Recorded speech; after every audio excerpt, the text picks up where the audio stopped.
Iya, Bu. Ya, gimana ini, apa itu namanya, sehat semua ya? Sehat, Bu. Ya, alhamdulillah. Saya share.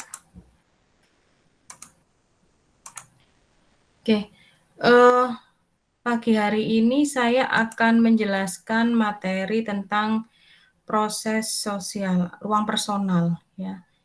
Sudah terlihat slide saya? Sudah, Bu. Oke. Ya, jadi seperti yang saya sampaikan minggu kemarin, beberapa materi yang ada di arsitektur perilaku itu memang ada keterkaitan dengan arsitektur pertahanan. Karena secara prinsip dan konsepnya itu arsitektur pertahanan itu memang berangkat dari arsitektur perilaku, defensible space. Jadi kemampuan untuk bertahan, dan kemampuan untuk bertahan itu diawali dari ini, ruang personal ini, proses sosial kita, seperti itu. Nah, ini ada gambaran sedikit ya. Jadi orang itu ibaratnya dia punya lingkaran. Tiap orang itu punya lingkaran. Lingkaran itu sifatnya imajiner. Jadi kita nggak bisa melihat lingkaran orang lain atau lingkaran kita sendiri. Karena kita hanya bisa merasakan gitu. Nah, lingkaran ini tuh sifatnya fleksibel. Bisa membesar, mengecil. Nah, tergantung nanti siapa yang akan berinteraksi dengan kita. Ya, kalau memang yang akan berinteraksi dengan kita itu termasuk orang yang dekat dengan kita, kita sudah percaya, atau mungkin contoh gampangnya anggota keluarga kita, kakak, adik, orang tua, itu biasanya ruang personalnya akan kecil gitu, karena memang kita sudah percaya kepada mereka, sehingga kita merasa aman berada dekat dengan mereka. Nah, ini berbeda dengan ketika kita bertemu dengan orang yang kita merasa dia orang baru, atau mungkin kita pernah punya pengalaman tidak baik ya dengan mereka. Nah, itu pasti bubble-nya itu akan semakin besar, sehingga kita menjaga jarak dengan orang itu. Nah, ini ruang personal ya. Jadi setiap orang itu pasti punya. Gambaran di sini juga menunjukkan, ini juga sering sekali kita temui ya di kehidupan sehari-hari. Yang pertama, orang di jalan itu orang mobilnya bagus. Bu, permisi, Bu. Iya? Ini slide-nya belum jalan, Bu. Belum jalan ya? Iya. Sebentar.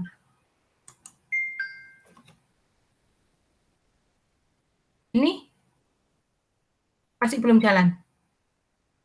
Belum ke share screen, Bu. Oh, belum ke share screen? Iya.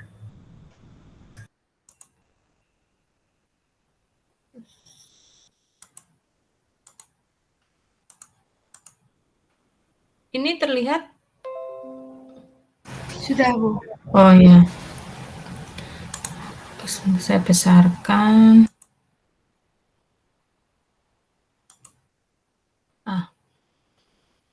Ini tadi saya lanjutkan ya. Sering kita melihat orang mobilnya bagus tapi buang sampah sembarangan, atau mungkin orang yang tidak harus bawa mobil ya, tapi juga buang sampah sembarangan. Nah, ini juga dipengaruhi oleh persepsi mereka mempersepsikan lingkungan itu gitu loh. Jadi kalau kita sudah mempersepsikan, sungai itu ya tempat membuang sampah, karena mungkin kita dipengaruhi oleh sehari-hari gitu. Kita sering melihat orang buang sampah di sungai gitu, sehingga kita mempersepsikan bahwa ya paling gampang itu buang sampah yang di sungai daripada harus cari tempat sampah. Nah, itu juga akan mempengaruhi orang itu berperilaku seperti ini. Sama halnya dengan orang bawa mobil tapi buang sampah sembarangan, itu juga kita harus tergantung persepsi dia mempersepsikan lingkungan itu seperti apa gitu. Ya, jadi mungkin dia menganggap bahwa paling cepat, paling enak ya buang sampah di sini daripada saya harus bikin kantong gitu di mobil, terus kemudian pada saat saya keluar saya bawa kantong itu. Itu kan juga memerlukan waktu dan sedikit ribet. Mungkin dia berpikirnya paling praktis ya seperti ini. Atau dia mungkin mempersepsikan, nanti paling ada tukang sapu yang memang itu tugasnya untuk membersihkan jalan sehingga saya bisa membuang sampah di jalan. Nah, hal-hal seperti ini memang sangat dipengaruhi bagaimana dia mempersepsikan lingkungan tersebut, gitu. Jadi sebenarnya tidak ada bedanya orang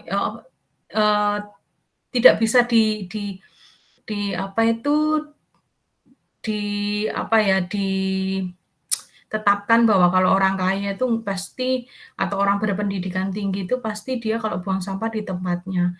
Tidak seperti itu juga, karena memang tergantung dia mempersepsikan lingkungan itu seperti apa, gitu. Nah, apakah ruang personal itu jadi, ruang suatu area dengan batas maya yang mengelilingi diri seseorang dan orang lain tidak diperkenankan masuk ke dalamnya.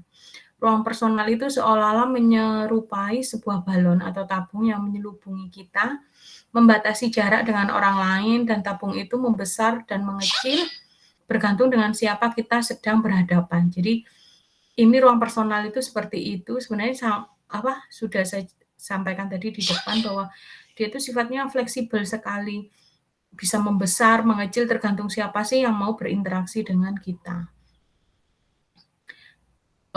Ini juga beberapa pengertiannya, ruang personal adalah batasan-batasan yang tidak jelas antara seseorang dengan orang lain. Ruang personal sesungguhnya berdekatan dengan diri sendiri. Pengaturan ruang personal merupakan proses dinamis yang memungkinkan diri kita keluar darinya sebagai suatu perubahan situasi. Ketika seseorang melanggar ruang personal orang lain, maka dapat berakibat kecemasan, stres, dan bahkan perkelahian. Ruang personal berhubungan secara langsung dengan jarak antara manusia, walaupun ada 3 orientasi dari orang lain, berhadapan, saling membelakangi, dan searah. Ya, memang ruang personal itu dia juga punya standar gitu loh. Jadi ada jarak intim, jarak personal kayak gitu. Itu ada standarnya seperti itu. Tapi itu juga akan sangat berbeda-beda gitu loh.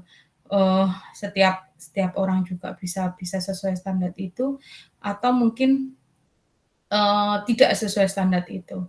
Nah, bagaimana cara kita bertindak gitu ya, ruang personal ini gitu. Jadi di sini jelaskan ada yang berhadapan. Kalau kita memang merasa dekat dengan orang itu ya, kalau kita merasa tidak senang, biasanya kita saling langsung membelakangi gitu. Atau mungkin searah ya. Searah itu juga kadang memperkecil atau peluang kita untuk berinteraksi seperti itu. Jadi ini bagaimana cara kita untuk mengaplikasikan ruang personal. Nah, ini personal space ini sudah saya sampaikan tadi, kita punya bubble yang memang sifatnya fleksibel dan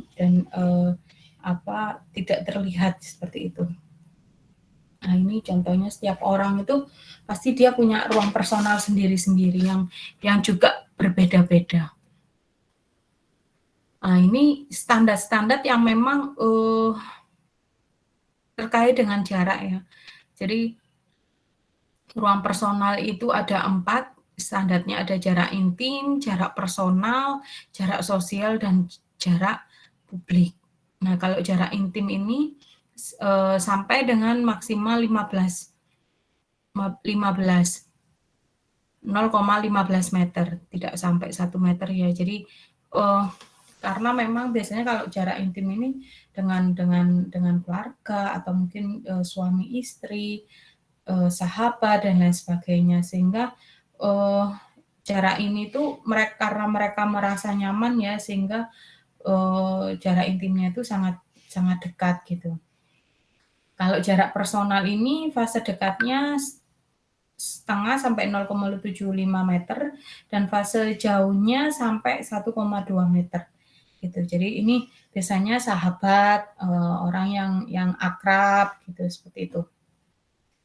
Kemudian ada jarak sosial, ini 1,2 sampai 2 meter lebih 10, dan fase jauhnya ini sampai 3,6 meter. Ya, jadi jarak sosial ini biasanya ya seperti dosen dengan mahasiswa gitu, mungkin kalian dengan ibu kos dan lain seperti itu. Tapi kalau jarak publik ini biasanya yang, eee, benar-benar kalian tidak kenal biasanya. Jadi penceramah di depan kelas atau aktor dengan hadirinnya seperti itu. Jadi, eee, tidak ada keterkaitan secara emosional sehingga kita memberi jarak yang sangat jauh. Nah, ini standar-standar yang dipakai dalam, ruang personal. Nah, ini contohnya. Jadi public space, social space, intimate space, dan personal space. Faktor yang mempengaruhi apa saja? Yang pertama faktor personal itu sendiri ya, jenis kelamin. Ya, jadi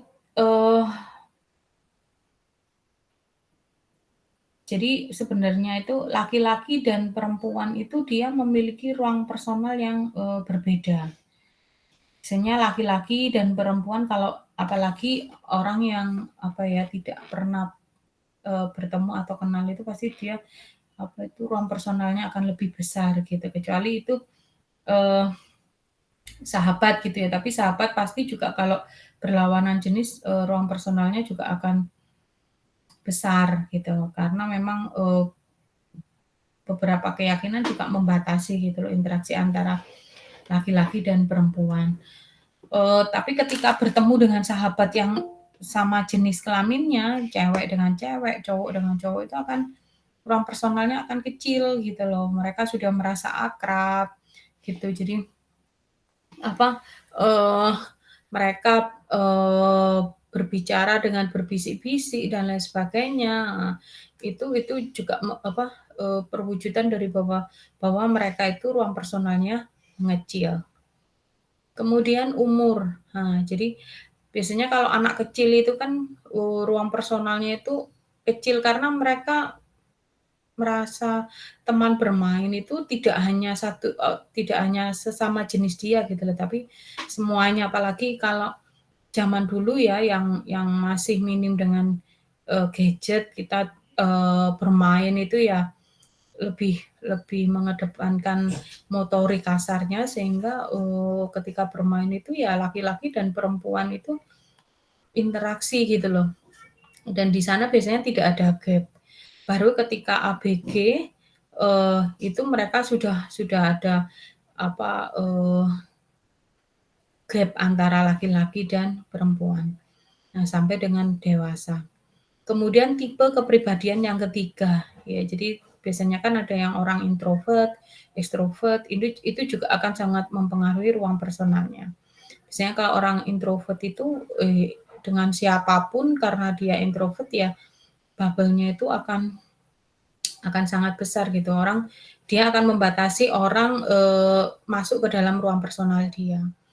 Itu akan sangat berbeda dengan orang ekstrovert. Jadi orang ekstrovert itu bubble-nya biasanya, kecil gitu. Jadi meskipun orang baru karena dia tipe kepribadiannya seperti itu, dia bisa menerima, eee, orang baru. Kemudian latar belakang budaya, ya jadi, eee, latar belakang budaya ini juga akan sangat mempengaruhi ruang personal dan juga kebiasaan mereka gitu.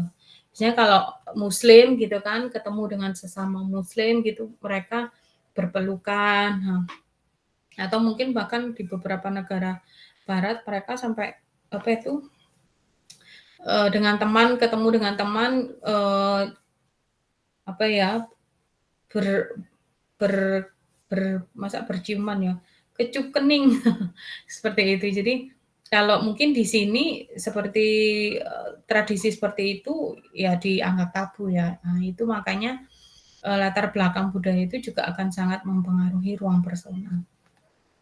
Kemudian ada gangguan psikologi atau kekerasan, ya ini karena sangat mempengaruhi kondisi mereka yang menyebabkan mungkin traumatik sehingga mempengaruhi ruang personal mereka gitu. Jadi biasanya orang yang mengidap gangguan psikologi ini ruang personalnya itu bisa lebih besar gitu loh, sehingga menganggap orang lain itu kadang-kadang sebagai musuh, ya.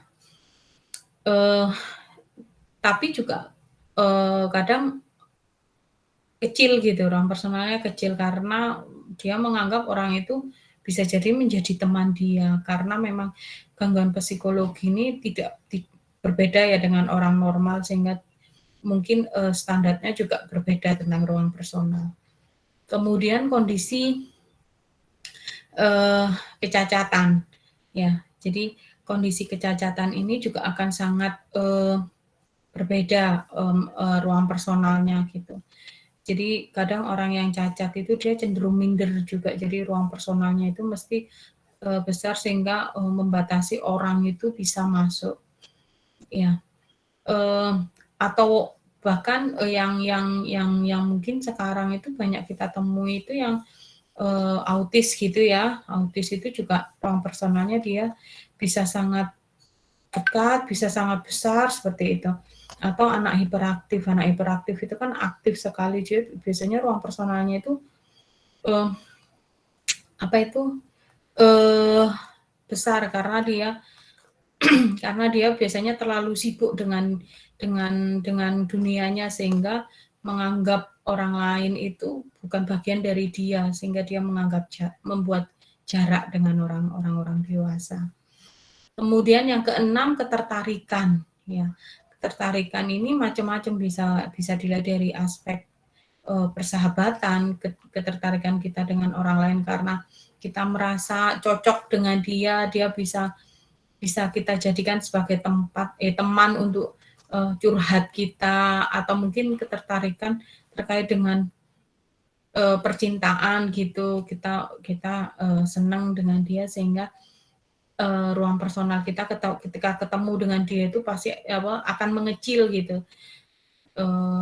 Sebaliknya juga dengan persahabatan, ketika ketemu sahabat atau mungkin musuh, ruang personalnya itu bisa besar, ya.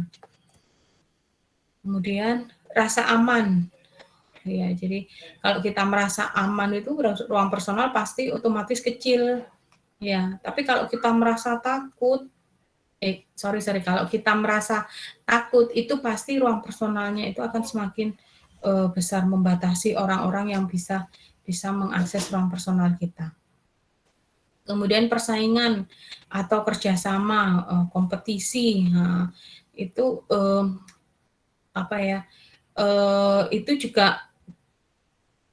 itu juga akan terkait dengan ruang personal gitu. Ketika kita bertemu dengan pesaing kita gitu, kita akan membatasi informasi-informasi ke dia sehingga ruang personalnya akan lebih besar. Berbeda dengan orang yang akan bekerja sama dengan kita akan memberikan banyak informasi, kita merasa percaya sehingga ruang personal kita akan lebih kecil. Kekuasaan dan status, kemudian pengaruh lingkungan fisik, ya. Jadi ini terkait dengan yang mempengaruhi ruang personal. Kadang memang lingkungan fisik itu kita mengkondisikan agar orang-orang yang di sana itu dibatasi untuk berinteraksi gitu. Kita kan sering ya melihat situasi-situasi seperti itu, tempat duduk itu dibuat menyebar, dibuat saling membelakangi, tidak berhadapan dan lain sebagainya. Itu juga pengaruh lingkungan fisik yang nanti akan membentuk ruang personal yang akan diaplikasikan oleh orang-orang yang duduk di sana. Nah, kemudian faktor situasi lingkungan, daya tarik dan persahabatan membuat orang secara fisik lebih berdekatan, tidak ada rasa takut atau terganggu oleh kehadirannya, demikian pula adanya rasa kebersamaan dan kegembiraan akan mengurangi besarnya ruangnya atau ruang personal, ya. Jadi biasanya kalau kita dalam kondisi lingkungan yang menyenangkan, bertemu dengan sahabat atau kita mungkin bergosip dan lain sebagainya gitu kan. Apalagi yang cewek-cewek itu biasanya ruang personalnya itu akan apa ya, otomatis mengecil gitu loh. Kita merasakan kebersamaan dan lain sebagainya, seperti itu. Kemudian tatanan fisik seperti penyekat ruangan bisa mengurangi perasaan invasi terhadap ruang personal. Nah, ini juga tadi yang sudah saya sampaikan bahwa lingkungan itu juga kita bisa membentuk perilaku mereka gitu loh. Kalau kita mau membuat orang yang di sana itu individu tidak berinteraksi, ya kita buat kondisi seperti itu, tidak saling berinteraksi, saling membelakangi dan lain sebagainya. Kemudian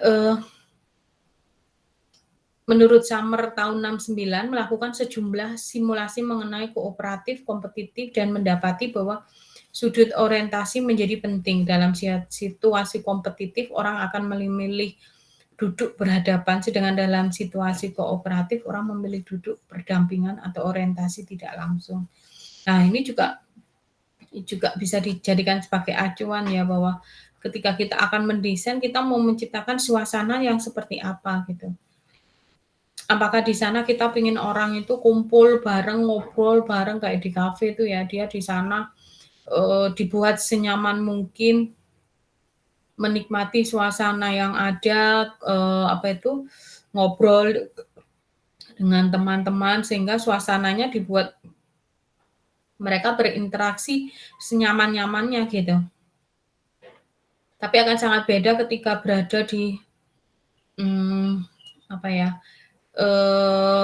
ruang tunggu mungkin, ruang tunggu di bandara itu harusnya yang biasanya kita bisa berinteraksi itu kan dengan tempat tidur, dengan tempat duduk yang nyaman itu kan biasanya yang kelasnya yang bagus gitu ya, bisnis gitu, biasanya ruang tunggunya beda. Tapi kalau kita di ekonomi biasanya ya tempat duduknya ya mengurangi orang untuk berinteraksi gitu loh, tidak saling berhadapan dan sebagainya. Kalaupun berhadapan itu dengan jarak yang jauh seperti itu. Padahal ketika kita mendesain tempat ruang tunggu itu untuk kita bisa berinteraksi dengan orang lain itu sebenarnya mengurangi kebosanan gitu loh pada saat menunggu.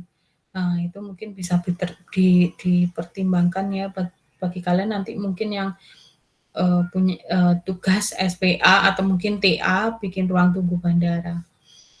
Kemudian semakin besar perbedaan status ini akan semakin besar pula ruang personalnya. Ya, nah ini sebenarnya juga tergantung mereka mempersepsikan lingkungan ya. Tadi yang saya sampaikan ya. Jadi bukan berarti orang kaya itu dia membatasi atau ruang personalnya itu lebih besar. Ada juga orang yang merasa mungkin mereka mempersepsikan lingkungannya berbeda, maka ruang personalnya bisa lebih kecil. Ya. Nah, itu tadi beberapa teori atau materi tentang ruang personal, dan ini ada beberapa ilustrasi ya yang tadi saya sampaikan. Mungkin kalau di atas ini golongan sosialita gitu ya, ruang personalnya juga berbeda gitu ya dengan mak-mak yang ada di bawah ini ya. Jadi ketika mereka menemukan satu golongan yang sesuai dengan mereka, ruang personalnya otomatis akan kecil. Berbeda dengan ketika golongan atas dipertemukan dengan golongan bawah, itu yang diomongkannya mungkin ya gak nyambung gitu loh. Kalau si di atas itu mungkin untuk mereka ngobrol aja, untuk mereka hangout itu milih tempatnya itu kriterianya macam-macam gitu ya. Mulai dari makanannya, mungkin lokasinya, tapi kalau harga mungkin nggak dilihat ya kalau yang di atas itu. Apa itu lokasinya, kemudian tempatnya, mungkin suasananya dan lain sebagainya. Mungkin kalau di dekat mall mungkin seperti itu, sekalian mereka belanja. Jadi pertimbangannya akan sangat banyak. Tapi kalau mak-mak yang di bawah ini asalkan mereka nemu tempat teduh aja, mereka bisa ngobrol, ya wes mereka ngobrol gitu loh. Jadi ruang personalnya itu lebih lebih apa ya, lebih fleksibel gitu loh. Jadi ketika mereka bertemu dengan orang yang mereka menganggap memiliki visi dan misi yang sama gitu, sudah ruang personalnya pasti akan kecil gitu loh. Berbeda dengan yang di atas, meskipun visi dan misinya sama, tapi ruang personal itu tidak langsung gitu ya terbentuk menjadi kecil karena banyak faktor-faktor yang mempengaruhinya. Ya, tadi yang saya sampaikan kalau mereka mau ngumpul aja kriteria tempatnya aja udah macam-macam, beda dengan mak-mak yang ada di bawah ini. Mereka berdiri nggak kepanasan meskipun sudah PPKM gitu ya, tetap aja ngotot mereka untuk ngobrol gitu. Ya. Nah, ini tadi yang saya sampaikan juga di awal, ruang tunggu ini ada yang memang mereka konsepnya itu tempat duduk itu ditata untuk mereka agar bisa berinteraksi, tapi ada juga yang menghindari interaksi itu. Ini kajian tentang sosiofugal dan juga sosiopetal.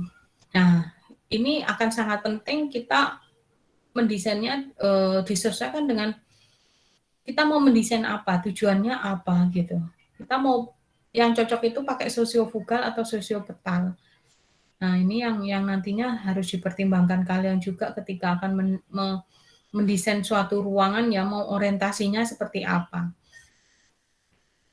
Nah, ini contohnya.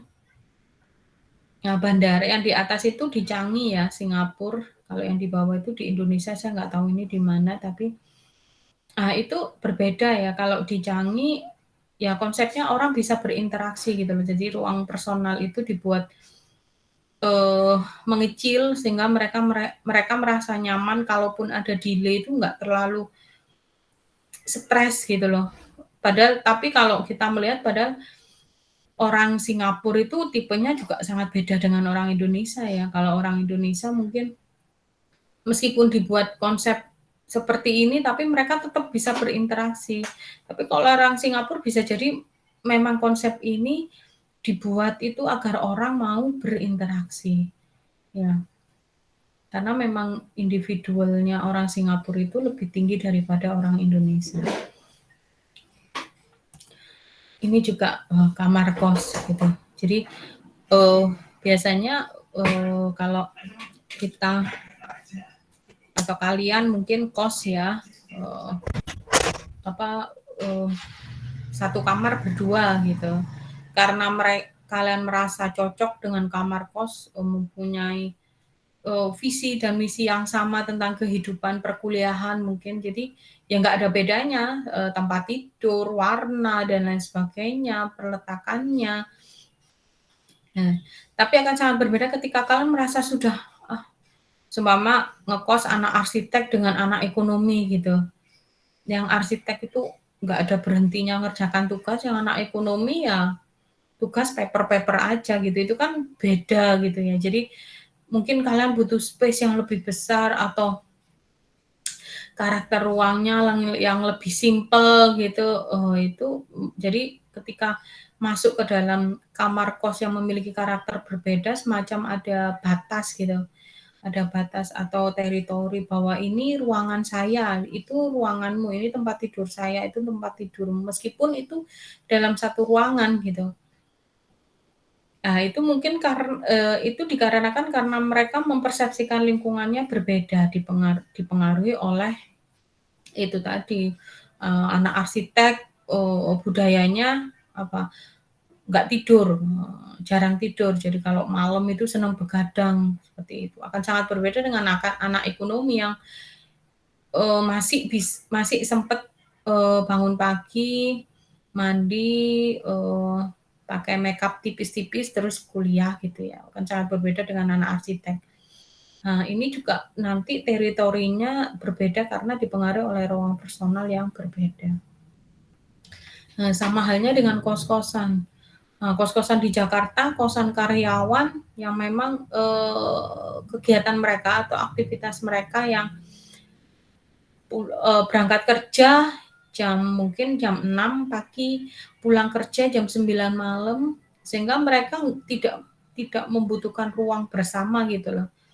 Ruang bersama untuk mereka bisa berinteraksi. Jadi desainnya kosan itu ya kamar langsung keluar parkir mobil atau motor gitu. Karena kosan itu hanya tempat untuk mereka tidur gitu, tapi bukan untuk beraktivitas yang lain-lain. Ini akan sangat berbeda dengan kontrakan anak mahasiswa atau mungkin kosan anak mahasiswa.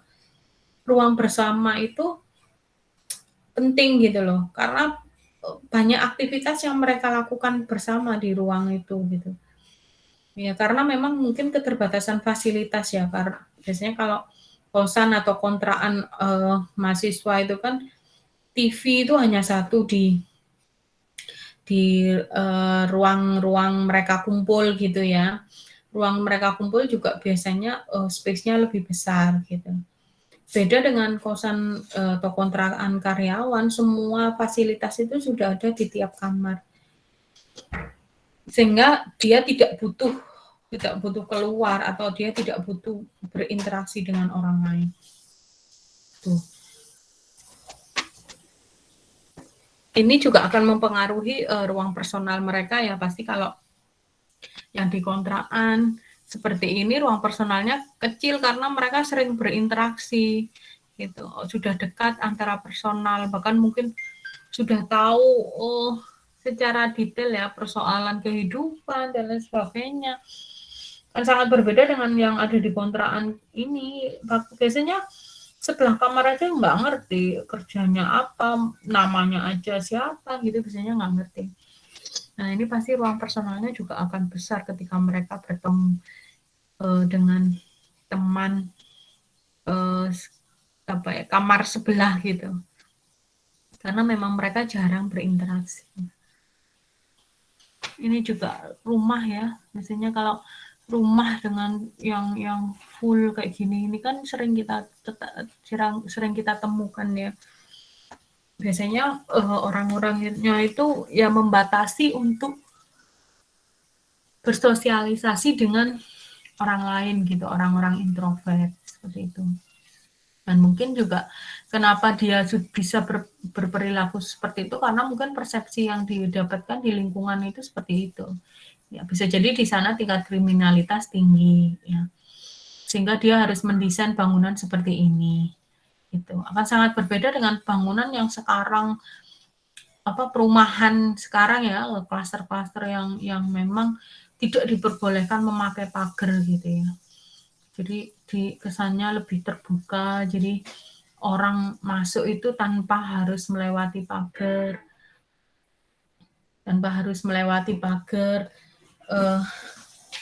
Itu bisa dipastikan keamanannya juga bagus karena memang dengan tidak memakai pagar itu berarti kan memungkinkan orang lain itu bisa mengakses rumah kita dengan mudah. Jadi ini bedanya itu tadi yang saya sampaikan, introvert dan extrovert itu juga akan sangat mempengaruhi desain mereka. Ya. Mungkin itu saja yang bisa saya sampaikan tentang ruang personal. Kira-kira ada pertanyaan? Atau mungkin saya rasa paham ya ruang personal itu seperti apa. Dan ini nantinya akan ada kaitannya dengan teritori ya. Jadi teritori itu perwujudan dari ruang personal gitu. Ya, jadi ketika orang merasa terancam atau dia mau menunjukkan identitas dia biasanya bikin teritori. Ya, teritorinya apa? Macam-macam. Bisa dia menggunakan tanda atau dia bisa menggunakan batas-batas ekstrim seperti pagar dan lain sebagainya. Nah, ada pertanyaan?